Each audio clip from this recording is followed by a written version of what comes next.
This episode brought to you by GTM AI Academy.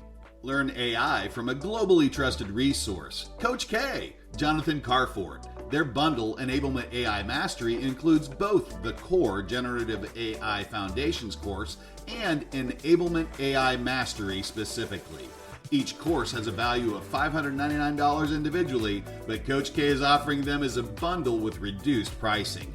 And as a listener of the Inside Sales Enablement podcast, if you act now, you can use code ISE3 to get an additional 30% off of the entire thing. You will also receive free access to the GTM AI Tools demo library. Coach K has done the demos, so you don't have to, and offers his straight shooting opinion, fact-based through an enablement lens. Go to www.gtmaiacademy.com and enter code ISE30 today and elevate your AI enablement game. Hello and welcome to ISE Season 3, Enablement History, broadcasting from OSC, the Orchestrate property. Welcome to the Inside Sales Enablement podcast. Where has the profession been? Where is it now? And where is it heading? What does it mean to you, your company, other functions, the market? Find out here. The Inside Sales Enablement podcast starts now. Hello, everyone, and welcome to Inside Sales Enablement Season 3, Enablement History. And joining me in the Orchestrate Sales Studios today is someone who knows a lot about history, a lot more than me, sales specifically, but it's Mr. Todd Caponi. And he is the founder, speaker, not just speaker, but CSP, certifiably speaker. He'll probably share us a little bit about that. Amazing to me. I didn't know such a thing existed, CSP. And he's a workshop leader for his own very successful company, Sales Melon. In addition to, as I alluded to, he is the sales history nerd and host. Sounds familiar. Just got to add the enablement, right? For the Sales History podcast.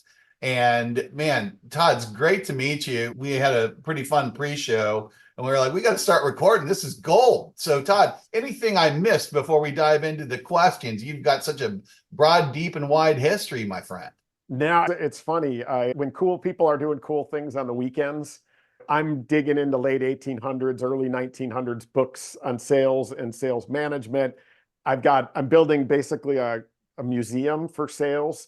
I've got triggers set up in eBay and all kinds of places. Anything that comes up, I'm buying it. And like my wife and family are saints for putting up with it. Smells like the deepest corner of grandma's basement in here from all the musty books in here, but I love it. That's great. And for those of you who can't see the visual, we do in fact have an entire library of phenomenal books, including 2 of his own. I don't think I mentioned author among those. And he is the author of both The Transparency Sale and looking to click up to the sometimes forgotten leader of sales, the Transparent Sales Leader. So I'm sure we'll get to a little bit more of that in a minute, but let's start off, Todd, with, okay, sales history. Where did sales enablement come in? It's funny. I'm going to share a quick story for you because it's Bring it. One of the most amazing stories I'd ever heard about. You call it sales training, you call it sales enablement, call it whatever you want. We all have probably heard of Mark Twain, right? Mark Twain, the author of The Adventures of Tom Sawyer, The Adventures of Huckleberry Finn. And then you may have heard of a US president, Ulysses S. Grant. Of course. Right? So Ulysses S. Grant, war hero, president. When you're the president back then, you didn't get a pension. There was no 401k. He had made some good money. Him and his son connected up with another guy, and they created like a Wall Street investment firm. That other guy turned out to be a crook, absolute crook of the worst kind. Ulysses S. Grant, 1884, had lost all of his money, none of it. He also smoked like 60 cigars a day and ended up getting diagnosed with terminal throat cancer. And so he's sitting there and he's, listen, I want to write my memoirs. I need to be able to leave some money for my family. What am I going to do? He signs on with a publishing firm that didn't give him the best terms in the world. Mark Twain considered Ulysses S. Grant to be an absolute hero. jumps in and is, wait, I will publish this book for you. I'll put together programs. I will do this. And Ulysses S. Grant, I already signed. Like, no, you can get out of that. Come with me. Mark Twain then helps him. So Ulysses S. Grant writes morning, noon, night on his deathbed. There's pictures of him curled up and he's shaking doing this. He's dying. He gets the book done. In the meantime, Mark Twain creates a publishing house. He finds 10,000 people to go sell this book, and most of them were former pieces of Ulysses S. Grant's military. Oh my gosh. He taught them. That's a true customer-facing frontline. Absolutely. And enabled them all to go door to door. He created something called Selling the Memoirs of Ulysses S. Grant. These 10,000 go door to door. They're taught exactly how to message this, how to do it all. In the end, the book comes out. He dies somewhere between 3 and 7 days later. All right. But within the next year, Mark Twain was able to hand his widow a check that in today's terms would be $12 million. Holy sucker. It is. And I consider it the first true product launch enablement program that is done. This is 1885. And some of those stories that I see and I hear, I'm like, man, people have got to hear these stories. Who would ever have associated Mark Twain with being a pioneer for sales enablement and product launch? But there we go. Ulysses S. Grant at the time that book was the second highest selling book of all time behind the Bible. Amazing. And there's more from a history perspective, by the way, we can dig into. People like, I'm a big fan of John Patterson. You may have heard of him. Patterson was really the way his brain worked. He created so much of the foundational structures of what we use still today. First dedicated territories, first quotas. He did the first sales kickoff in 1887. And I've got some of the details around that. His brother-in-law created a sales handbook for the team. It was called the NCR Primer. At the time, it was How I Sell NCR Cash Registers. That was written in 1925 on Patterson, and it is fantastic. Outstanding. What a great story already. So that's the first time in history, arguably, with sales enablement. How about the first time you heard those two words? Well, yeah, when I first got my first sales leadership role in 2008, my lens was always, hey, listen, everybody, we're peers. Like, I'm nobody's boss, but we have different responsibilities. And you help me, I help you. This is what we're going to do. And one of the ways I'm going to help you is I'm going to try to make you better at what you do when you walk out of here than what you are right now. That was always my lens. I ended up going to a company called ExactTarget. It's an email marketing unicorn at the time, if you want to call it that, based in Indianapolis. I was one of the 4 people running the country. So I had a big region, most like the central region, and then half of Canada. Wow. When I got hired, my boss, this guy, Andy, was like, Todd, when you get here, you're going to attend something called NEST, which is New Employee Sales Training. And Todd, I know you're going to hate it, right? Like but just, you got to go through it, take notes. If you can come back and coach us a little bit on what we can be doing better. I'm like, all right. And he did warn me. Don't leave the nest, Todd. He's not only don't leave the nest, but don't take it over.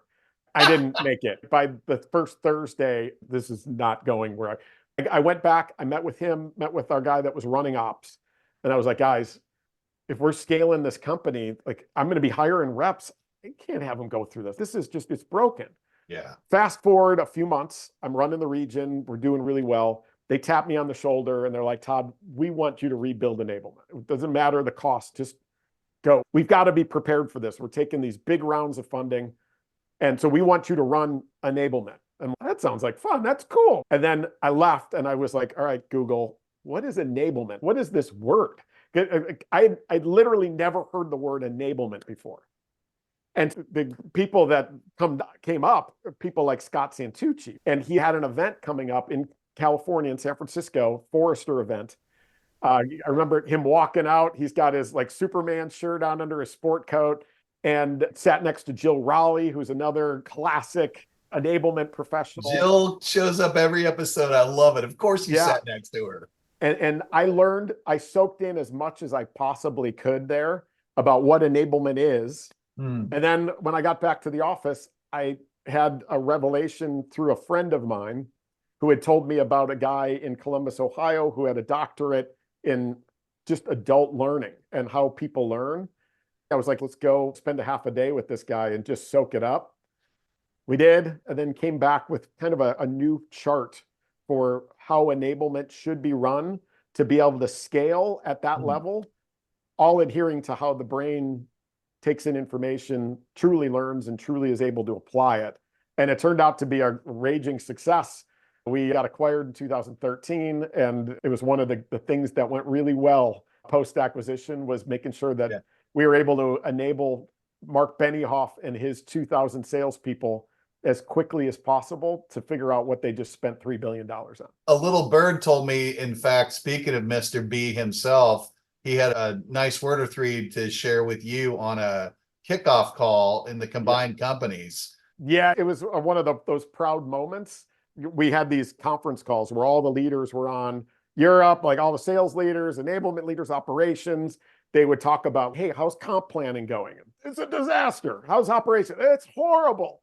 How's enablement planning going? Listen, we got to get these 2,000 reps speaking the exact target language in the next, you got 60 days. And I was like, I don't want to sound arrogant, but I could do it in 15, right? Because we had created these on-demand e-learning modules that we could just turn into their LMS, and they could start taking the classes right away and start getting familiar with the language. We were doing recorded role plays using your webcam back in 2012. We found a company that was doing it for recruiting, and we're like, could you do it for enablement? Like during that call, I took everybody through that. And one of the things like Benioff said was, wow, like enablement's the one thing that seems like it's going really well. Thank you. That's the exposure to sales enablement. What about the society itself? You shared that your first encounter with Scott, who ended up founding the society not too long thereafter, but the Sales Enablement Society, now Revenue Enablement Society. Have you been a part of that? What's your history there?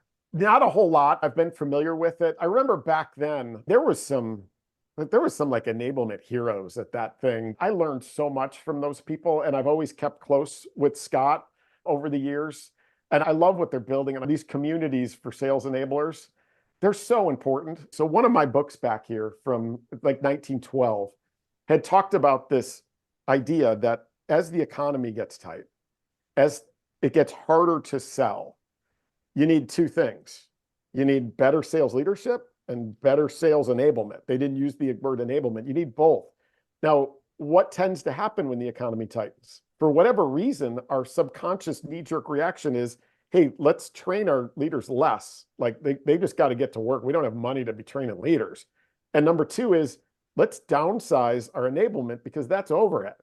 That's insane to me. Like that to me is the craziest thing, that we know that as things get tougher, those investments need to go up. But ironically, they've gone down historically over and over again. We've seen it again recently. And those sales enablement societies are just such great opportunities for the people that are in those roles to find each other, to find the roles, to up level. So that reputation goes away as it should. Those are great points, Todd. And one of the things that I'm hearing consistently, in fact, coming out of the Digital Now conference in Chicago with Corporate Visions and Emblaze, and the Revenue Enablement Society as a partner, by the way, the main theme for enablement was having a seat at the CRO table, CXO table, being able to speak CRO. In that second book that you mentioned, The Transparent Sales Leader, I've got a section that I talk about enablement for leaders, because there's always been this misnomer of what the role is really designed to be. This idea that, oh, enablement, that's training. Like, all right, maybe a little, but I tried to break down the responsibilities. In the book, also with my enablement teams, when I left ExactTarget, I went to a company called Power Reviews in Chicago. I was their CRO. And there was immediately a fight with my CEO, a guy named Matt Moog. Yeah. Matt had an old school perspective of enablement. And so I had to go in and really fight for what needed to happen. I broke it down into three core responsibilities. First of all, the first responsibility, the word I used, amalgamate, meant that I wanted my enablement leader to go and constantly survey our leaders and figure out what our priorities needed to be. Right? And go amalgamate all of that, right? Because everybody's got different issues. Look for those consistencies, look for the things, and then we're going to prioritize them. And then we're going to go, the enablement leader is going to sit down with me and a couple of my lieutenants, and we are going to create a priority, a top 5 right? Here's the 5 things that we are going to accomplish. Now, as the random crap pops up, I needed to empower that enablement leader, to your point about sitting at the table with the CRO, to be able to say, hey, you need that? All right, cool. Which one of these 5 is going to come out then? And to be able to have that conversation. Then the number 2 responsibility was the word orchestrate, which meant I didn't need my enablement person to be the trainer, right? They're not always the best person to do it. The classroom's not always the best way. And so orchestrate was based on that priority, putting together plans to orchestrate what needs to happen in the most optimal way. And that's through people. It's e-learning versus books versus classroom. Like, we need to figure that out for each one, put together a plan and find the best people for it. One of the guys that I hired at ExactTarget, his name was Steve. He was a super nerd and he was not afraid to be a jerk. He's a self-made dude. He didn't even need a job. He just liked doing this. And so, little funny story, we'd have product come in and teach a class. And so product would come in with all their slides. And Steve would be like, we're going to go through these first. We're going to optimize them. And the product guy's like, they need to learn all of this stuff. And Steve would be like, then you're not teaching. He wasn't afraid to tell them, this is garbage. These 40 slides, they only need these 5. We're going to X those out. We're going to like, he was awesome. And people hated him. And I think they still talk about, like, the Steve guy, dude. But it was freaking great. But that was orchestrate. Optimizing the path of getting those priorities into the brains, into the actions of our revenue organization. And then number 3 was evaluate, right? I always felt my enablement team had a closer eye into the successes, the failures, the struggles, the strengths, the weaknesses of my team before any of us did. Even new managers hiring a new rep, my enablement team could see that before the manager themselves could see that.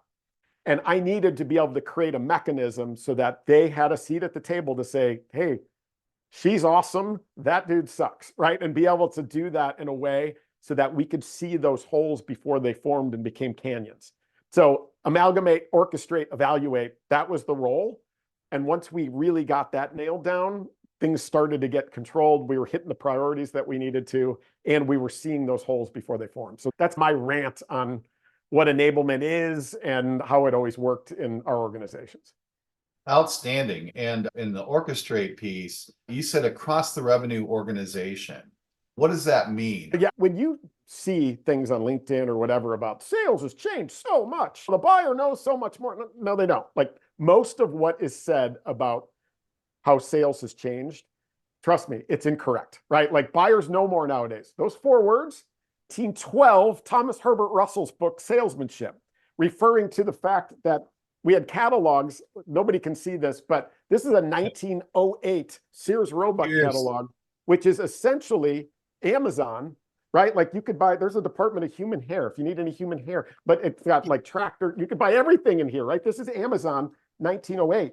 Buyers have always had access to more information than salespeople felt comfortable with, right? What do they need us for? More information available to buyers has not made it easier. It's made it harder, always. And salespeople doing right by customers, focused on a service-oriented mindset where we're helping them achieve optimal outcomes, things maybe they thought they couldn't even achieve, whether it's with us or with somebody else, as fast as possible. That is always the goal, right? So that part of sales hasn't really changed. Buyers doing more homework before they talk to the rep. I got a story of 1926 where they would have basically interns call companies and ask for catalogs so the executives could read the catalogs and not be bothered, right? That's always been the same. What has changed? The as-a-service economy, right? That back when I started in sales, you get the deal and good luck, see ya. And then if they had a complaint, what were they going to do? Write a letter, call an 800 number, like talk to their 4 friends. Who cares?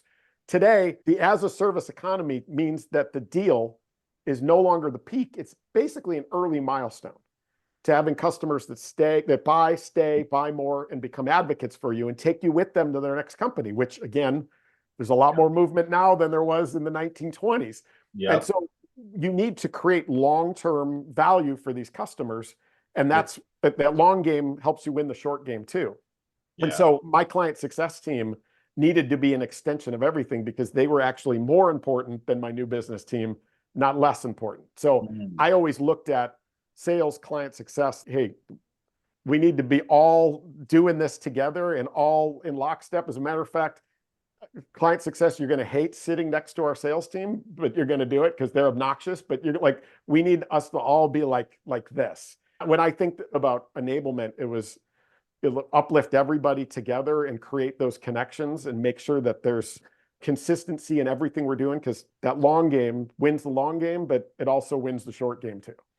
Yeah, and it sounds a lot like revenue architecture. Yeah. I'm a big fan of Jocko over at Winning by Design's bow tie. Let's turn the funnel on its side. You literally had that going on in real life, where that demarcation point that's the middle of the funnel turned on its side, which is, hey, we signed a deal, now goes over to the other side of the floor. Literally, the baton is passed physically in the office. I love that visual. Over to now we need to get that first impact and make sure that transparently everything we shared comes true. We show that impact, and now it's recurring impact, and we keep turning them through that right-hand side of the bow tie and customer success. And maybe even it goes back across the aisle and you bring sales back in. Yeah, exactly. For our deals, maybe not with the smallest deals, but some of our mid to larger, there was basically a requirement before a contract could be signed that client success was a part of the deal there, at least for the last parts of it, to make sure that there's pure alignment. My favorite sales quote of all time, a guy named Arthur Dunn, his book, Scientific Selling and Advertising, the year is 1921.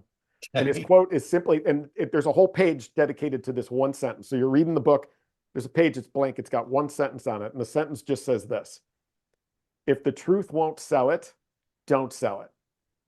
Right? It's a beautiful line, 1921, but that's really what we had to drive in our organizations. Again, in this as a service economy, if you need to lie to get a deal done, you probably should go find another job, right? That's the reputation that goes along, like the blowhorn by which people can share negative experiences means that maybe you get that one deal, but it costs you 4 that you never knew existed because they're hearing in the back channels about how you suck and they're not coming to you. One other little semi-rant that sales leaders need to pay attention to. When I was a revenue or sales leader, one of the things that I would look to my team for, one of the metrics was, hey, listen, at all times, you need to have 4x your quota in pipeline, right? That old 4x, you got to have. And so that's like the bow tie being a big floppy one, like a clown. And so what we ended up doing is we'd measure to it. And what would happen? My reps would fill their pipelines with 4x their quota, filled with crap. And we'd lose slowly. We'd hang on to deals that we shouldn't be working. And our most valuable asset that we can convert to revenue is our time. What are we doing? And so that's a lot of where this transparency element comes in too, is we need to reveal what we give up to be great at our core early, like our pricing range. If you're talking about a 6-figure deal to a 4-figure buyer, one of you's in the wrong room. Like, you better figure that out, right? And we need to clear that out so that big clowny bow tie becomes more like a cylinder and then spews out at the end. That's the ultimate. And I think enablement plays just such a key role in that. And it starts with leadership. A lot of our measures drive the wrong behaviors, and we need to wind that back up. Yeah. And so that evolution that you did naturally, enabling the customer service group, we've seen chief sales officer to chief revenue officer. We've seen sales ops to rev ops. And now we've seen sales enablement to revenue enablement society. That's a natural evolution to the one big thing that has changed in the world of sales, which is the long game of everything as a service, product as a service, sales as a service, service as a service, like whatever. If you're not focused on long-term value of your customer, you're going to lose. And my business today, I do keynotes, I do workshops for lots of companies. I had been almost solely tech companies, and now my business is about 50-50 tech and then outside of tech. The tech world seems to get it, right? But the outside of tech world seems to be a little behind. We're getting them across that chasm, that it's not, hey, sell the deal and deal with the consequences later. It's, we need to think about revenue, thus the revenue names in all the things that we're doing, and look across all elements and make sure that we're creating these long-term value customers, because that's where the profitability comes in. And otherwise, it's just not sustainable. I'd love your opinion on that.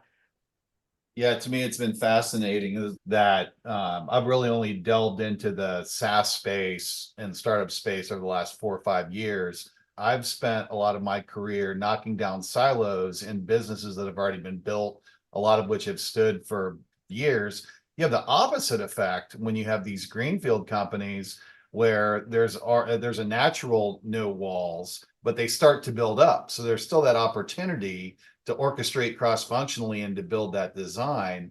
But exactly to your point of what I've been seeing, the last few years have been a trend towards growth at all costs without really thinking about how do we keep that recurring impact, that recurring revenue.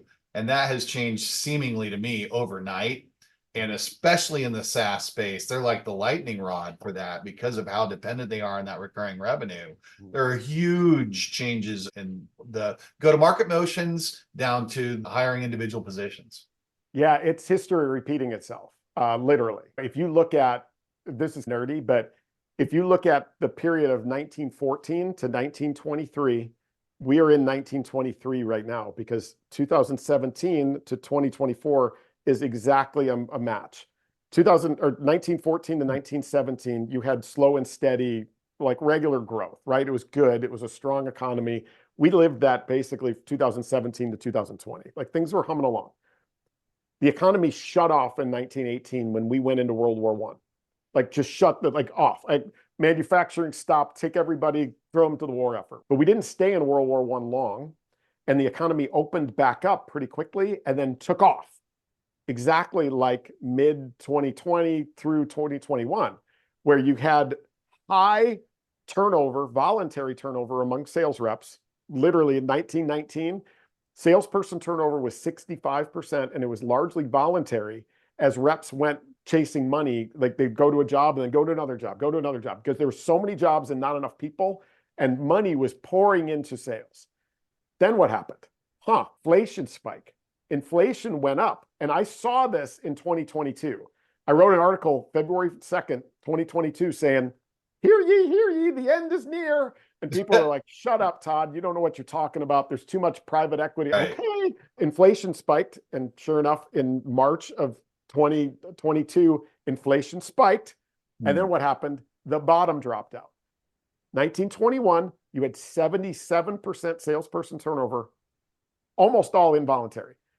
1922, 85% salesperson turnover. In like companies were purging their sales organizations because the economy had dropped out. It was the forgotten depression of the early 1920s.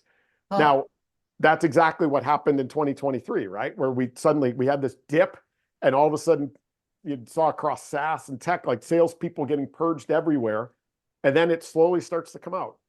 And we go from revenue at all costs, 1919, early 1920, to depressionary, recessionary, to profitable growth. Guess what though? We're going to do it again, dude. Like we're going to start going back to revenue at all costs. It's going to happen. What I hope doesn't happen is that we don't hit 1929 here, which was the start of the Great Depression that lasted almost 10 years. We got to make sure that we learn these lessons.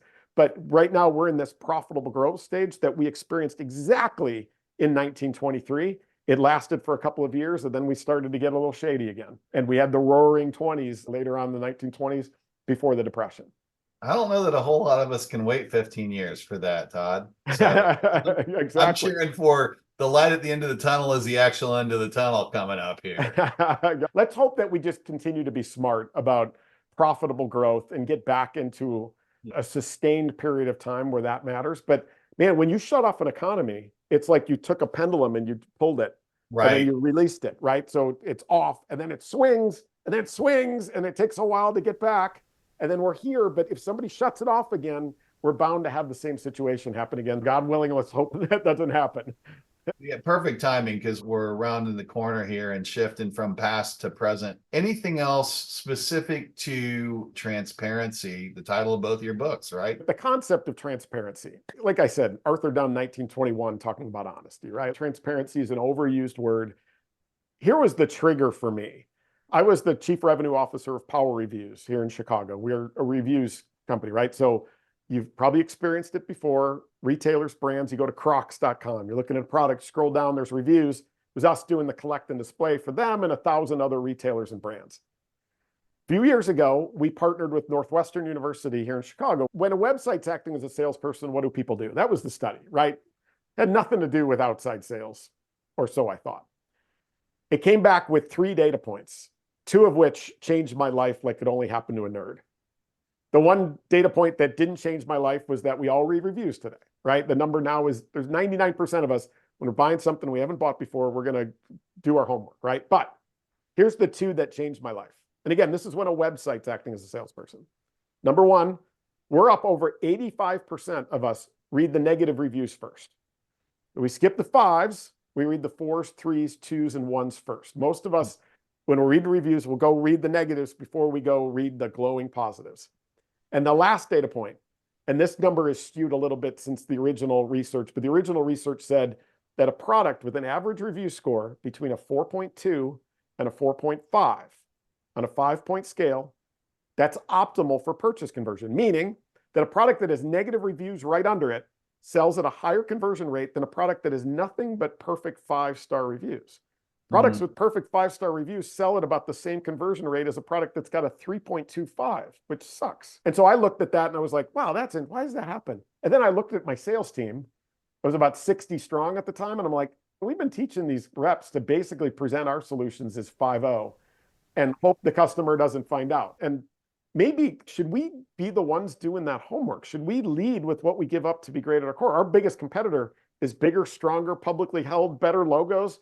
Like, why would we wait? Let's share where we are. And if they're not cool with that, let's take that most important asset we have to convert to revenue, which is our time, and optimize it. Yeah. And so we started leading with what we gave up to be great at our core, whether it's technology, whether it's something, again, our pricing model. Like I said, if you're talking about a 6-figure deal to a 4-figure buyer, one of you's in the wrong conversation, figure that out now. And suddenly magic happened. Win rates went up. Cycle lengths shrunk considerably. Our qualification in was better. Our qualification out was faster.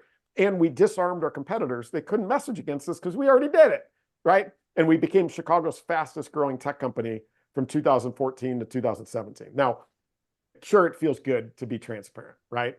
But my argument is you got to do it anyway today, right? The blowhorn by which people can share their experiences, they can do their own homework. When you're coming in 5.0 speak and hope they don't find out, and they do, trust erodes, win rates go down, that status quo loss number goes way up. I believe that the future of sales is 2 things. Number 1 is going back to that service-oriented mindset, that we're providing a service to our customers. Arthur Sheldon, in his 1911 book, which is right here, this is a freaking beauty. My favorite quote in this book is, "True salesmanship is the science of service. Grasp that thought firmly and never let go," right? We need to get back to that. And then number 2 is we've got to have this long game thinking about doing the homework for the buyer. Remember, as Thomas Herbert Russell said, buyers know more nowadays. In 1912, well, they know it more now, and that hasn't been good for buyers. It's been bad. Do the homework for the buyer, lead with it, and you'll find that all that magic starts to happen, and you'll have customers for life. Love it. Let's go future. What's next in the enablement evolution? Where do you see this thing going? Throughout history, we've taken every piece of technology and we've ruined it as salespeople. Right behind me, there is a phone from 1908. It is an old cathedral phone from the Swedish American company. The telephone, when we talk about like sales technology, and we're in a sales technology revolution. Okay, cool. But the greatest one happened on March 10th of 1876, when the notorious AGB, Alexander Graham Bell, made the first telephone call, right? By the 1910s, it was becoming pervasive, and it truly changed everything in sales. And by the mid 1920s, we had ruined it.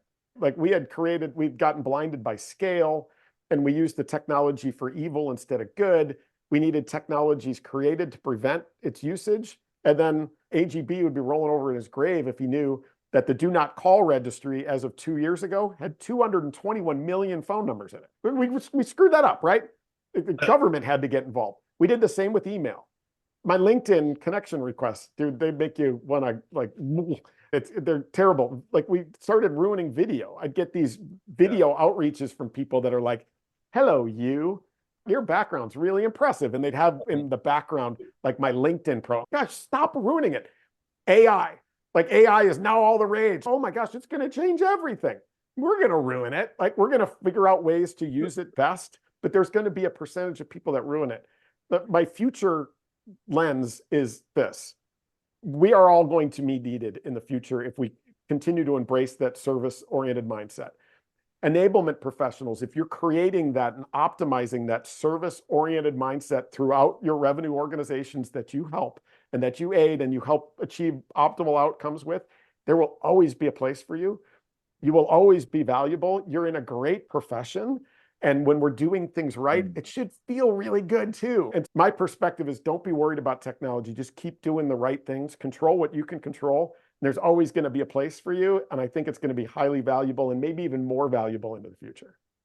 I love that. What a great note to end on. And I'll double down on it through a hashtag I threw together at some point, which is AI curious human enthusiast. And through the lens of what an awesome opportunity for enablement to both in their own role, get rid of the administrivia with the robots, right? Lean into that, help sales do the same so they can focus on that relationship building. And the additional bonus to me is to lean into back to the Santucci and the S on his chest. What your superpower?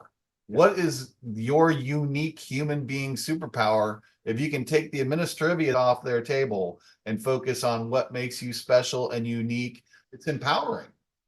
For me personally, like before I do a discovery, I used to go read review sites for whatever the company is that I'm going to go talk to.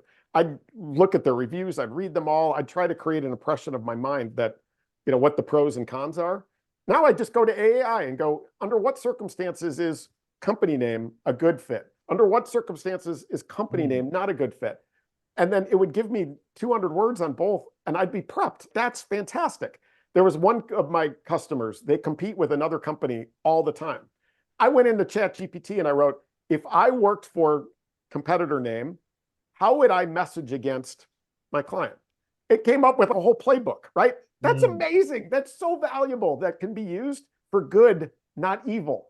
Good, not evil. Not scale. I think the word scale is a dirty word when it's thought about in terms of, hey, let's just more monkeys and more typewriters. Think about optimizing everything you do. Again, to your point about superpowers, like what's our role? Our role is to help customers achieve optimal outcomes as quickly as possible with us or with somebody else. That's our job, to help be their Sherpa. Use AI to help make sure that you're able to provide that kind of consulting and advisory to those customers as quickly as possible. It's all there for the taking. I think that's a great opportunity. Don't ruin it. Do all of the above transparently. Exactly. Awesome, Todd. Thanks so much for your time. I would love to have you back at some point in the future. You've only touched the surface of my nerdery, my brother. And that's a great reminder to the audience. Be sure to not only follow Todd, click into his YouTube channel. He's got a lot of entertaining stuff out there. And of course, his podcast, and get both books. I'm only halfway through the first one, and it is a mother load of thoughtfulness, not only on transparency, but on sales mastery. So again, Todd, thanks so much for your time. Any parting words? It's been a pleasure. This has been a blast. Face hurts from smiling. Thanks for having me on. Back at you, Todd. Appreciate you, man. Talk soon. Thanks for joining us.